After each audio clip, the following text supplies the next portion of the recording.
ನಮಸ್ಕಾರ ಸರ್. ಇವತ್ತು ತಮ್ಮ ಯಾವ ಕ್ಷೇತ್ರದಲ್ಲಿ ಗುರುತಿಸ್ತಾ ಇದ್ದಾರೆ ಸರ್?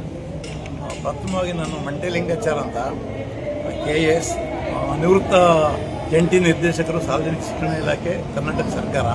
ನಾನು ಮೂಲತಃ ಚಾಮರಾಜನಗರ ಜಿಲ್ಲೆ ಯಳಂದೂರು ತಾಲೂಕು ಗೌಡಹಳ್ಳಿ ಗ್ರಾಮದವನು. ಹಿಂದುಳಿದ ಜನಾಂಗ ವಿಶ್ವಕರ್ಮ ಜನಾಂಗ ಸೇರಿದವನು. ನಾನು 1984ರಲ್ಲಿ APSC ಮುಖಾಂತರ ಪ್ರೊಫೆಷನಲ್ ಅಧಿಕಾರಿಯಾಗಿ ಬಂದವನು.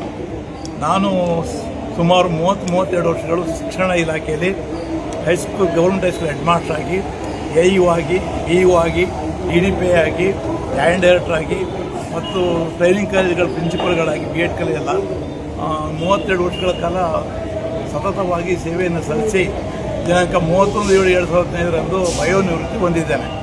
ವಯೋನಿವೃತ್ತಿ ಹೊಂದಿ 11ನೇ ವರ್ಷ ನಡೀತಾ ಇದೆ. ನಿವೃತ್ತಿಯಾದರೂ ಕೂಡ ನಾನು ಸಕ್ರಿಯವಾಗಿರಬೇಕು, ಸಮಾಜಮುಖಿಯಾಗಿ ನಾನು ಕೆಲಸ ಮಾಡಬೇಕು ಅಂತೇಳಿ ಒಂದು ಚಿಕ್ಕದು ವಿಶ್ವ ವಿಕಾಸ ಟ್ರಸ್ಟ್ ಅಂತ ಮಾಡಿಕೊಂಡು ಆ ಟ್ರಸ್ಟ್ ಮುಖಾಂತರ ಸಮಾಜಕ್ಕೆ ಮುಖ್ಯವಾಗಿ ಕೆಲಸ ಮಾಡ್ತಾ ಶೈಕ್ಷಣಿಕವಾಗಿ ಮಾರ್ಗದರ್ಶನ ಕೊಡ್ತಾ ನಾನು ಮೊದಲಿಂದನೂ ಕೂಡ ಬಾಲ್ಯದಿಂದಲೂ ಉತ್ತಮ ವಾಗ್ಮಿ ಅಂತ ಗುರುತಿಸಿದ್ದಾರೆ. ಯಾವುದೇ ಸಭೆ ಸಮಾರಂಭಗಳಲ್ಲಿ ಯಾವುದೇ ವಿಚಾರಗಳ ಬಗ್ಗೆ ನನ್ನ ಆಹ್ವಾನ ಮಾಡ್ತಾ ಇರ್ತಾರೆ.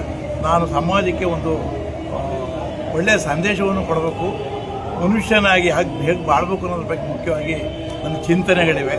ಆ ಚಿಂತನೆಗಳ ಪ್ರಕಾರ ಕೆಲವರು ಗುರುತಿಸಿ ನನ್ನನ್ನು ಅನೇಕ ಪ್ರಶಸ್ತಿಗಳಿಗೆ ಭಾಜನಾಗಿದ್ದೀನಿ.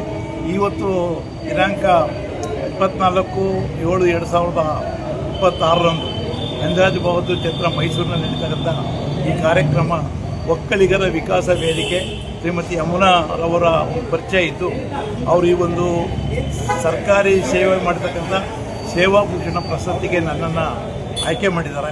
ಶಿಕ್ಷಣ ಕ್ಷೇತ್ರದಲ್ಲಿ ನಾನು ಕೆಲಸ ಮಾಡೋದನ್ನು ಗುರುತಿಸಿ ನನ್ನ ಸಾಧನೆಗೆ ಬಂದಿರತಕ್ಕಂಥ ಅನೇಕ ಪ್ರಶಸ್ತಿಗಳ ಜೊತೆಯಲ್ಲಿ ಇದು ಸಹ ಒಂದಾಗಿದೆ. ನಾನು ಸುಮಾರು ಸರ್ಕಾರದಿಂದ, ಶಿಕ್ಷಣ ಇಲಾಖೆಯಿಂದ, ಮಠಮಾನ್ಯಗಳಿಂದ ಹಲವಾರು ಪ್ರಶಸ್ತಿಗಳು ಬಂದಿವೆ. ನಾನು ಹೇಳೋದಕ್ಕೆ ಹೆಮ್ಮೆ ಪಡ್ತಾ ಇದ್ದೇನೆ. ಪ್ರಶಸ್ತಿಗಳು ಬಂದಿರತಕ್ಕಂಥದ್ದು ನಾನೇನೋ ಸಾಧನೆ ಮಾಡೀನಿ ಅಂತ ಅಲ್ಲ, ಅಹಂಕಾರಕ್ಕಲ್ಲ, ಏನೋ ಇನ್ನೂ ಕೆಲಸ ಮಾಡಿ ನೀವು ನಿಮ್ಮ ಕೆಲಸವನ್ನು ಗುರುತಿಸ್ತೀವಿ ಅಂತಕ್ಕಂಥ ಒಂದು ರಿಯಾಕ್ಷನ್ ಸಮಾಜದಲ್ಲಿ ಕಂಡು ಬರ್ತಾಯಿದೆ. ಇದೇ ನನಗೆ ಒಂಥರ ಉತ್ತೇಜನ ಆಗಿದೆ. ಈ ನಿಟ್ಟಲ್ಲಿ ನಾನು ಕೆಲಸ ಮಾಡ್ತಾಯಿದ್ದೀನಿ. ನನ್ನ ಮುಖ್ಯ ಉದ್ದೇಶಗಳು ಇವತ್ತು ಮನುಷ್ಯನಾಗಿ ಬಾಳಬೇಕಾಗಿದೆ. ಮನುಷ್ಯನಾಗಿ ಬಾಳಿದ್ರೆ ಸಮಸ್ಯೆಗಳು ಉದ್ಭವ ಆಗೋದಿಲ್ಲ. ಆದರೆ ಈ ಮನುಷ್ಯ ಏನಾಗಿದೆ ಇವತ್ತು? ಸ್ವಾರ್ಥಿಯಾಗಿದ್ದಾನೆ, ಅಹಂಕಾರಿಯಾಗಿದ್ದಾನೆ, ಅಧಿಕಾರ ಸಂಪತ್ತನ್ನು ಗಳಿಸೋದ್ರಲ್ಲಿ ತಲ್ಲೀನಾಗಿದ್ದಾನೆ. ಅದ್ರ ಬದಲು ತ್ಯಾಗ ಮತ್ತು ನಿಸ್ವಾರ್ಥ ಭಾವನೆಯಿಂದ ಕೆಲಸ ಮಾಡಿದ್ರೆ ಅದಕ್ಕಿದಾಗ್ತದೆ. ಅದಕ್ಕೆ ಕುವೆಂಪುರವರು ಮೊದಲು ಮಾನವನಾಗುವಂತಕ್ಕಂಥ ಮಾತನ್ನು ಹೇಳಿದ್ದಾರೆ. ಈ ನಿಟ್ಟಲ್ಲಿ ನಾನು ಒಂದು ಕಳಕಳಿಯ ಮನವಿ ಅಂದರೆ, ನಾವು ಮನುಷ್ಯರ ಬಾಳೋಣ, ತಮ್ಮ ಕೈಲಿ ಉಪಕಾರ ಮಾಡೋಕ್ಕಾದ್ರೆ ಮಾಡೋಣ, ಆಗದೇ ಇದ್ದರೆ ಅಪಕಾರ ಮಾಡಬಾರ್ದು. ಮತ್ತು ನಮ್ಮ ಮುಖ್ಯವಾಗಿ ಎಲ್ಲ ಸಮಸ್ಯೆಗಳು ಬಗೆಹರಿಬೇಕಾದ್ರೆ ಒಳ್ಳೆಯ ಶಿಕ್ಷಣವನ್ನು ಎಲ್ಲರೂ ಕೊಡಬೇಕು, ಗುಣಮಟ್ಟದ ಶಿಕ್ಷಣವನ್ನು ಕೊಡಬೇಕು. ಅದರಲ್ಲೂ ಮಹಿಳೆಯರಿಗೆ ಸುಶಿಕ್ಷಿತರನ್ನು ಮಾಡಿದ್ರೆ, ಅವರಿಗೆ ಸಂಸ್ಕಾರ ಕೊಟ್ಟರೆ ಅವರಿಂದ ಎಷ್ಟೋ ಸಮಸ್ಯೆಗಳು ಬಗೆಹರಿದು ಸಂಸಾರಗಳು ಉದ್ಧಾರ ಆದಾಗ ಹಳ್ಳಿಗಳು, ರಾಜ್ಯ, ದೇಶ ಉದ್ಧಾರ ಆಗ್ತದೆ. ನಿಟ್ಟಿನಲ್ಲಿ ಶಿಕ್ಷಣಕ್ಕೆ ಒತ್ತು ಕೊಡಬೇಕು. Doctor B.R. ಅಂಬೇಡ್ಕರ್ ಸಾಹೇಬ್ರವರು ಕೂಡ ಶಿಕ್ಷಣಕ್ಕೆ ಮತ್ತು ಸಂಘಟನೆಗೆ, ಹೋರಾಟಕ್ಕೆ ಒತ್ತು ಕೊಟ್ಟಿದ್ದಾರೆ. ಅವರು ತಮ್ಮ ಅನುಭವದ ಮೂಸೆಯಿಂದ ಈ ಮಾತನ್ನು ಹೇಳಿದ್ದಾರೆ. ಅವರ ಸಂದೇಶ ನಾವು ಪಾಲಿಸಬೇಕು.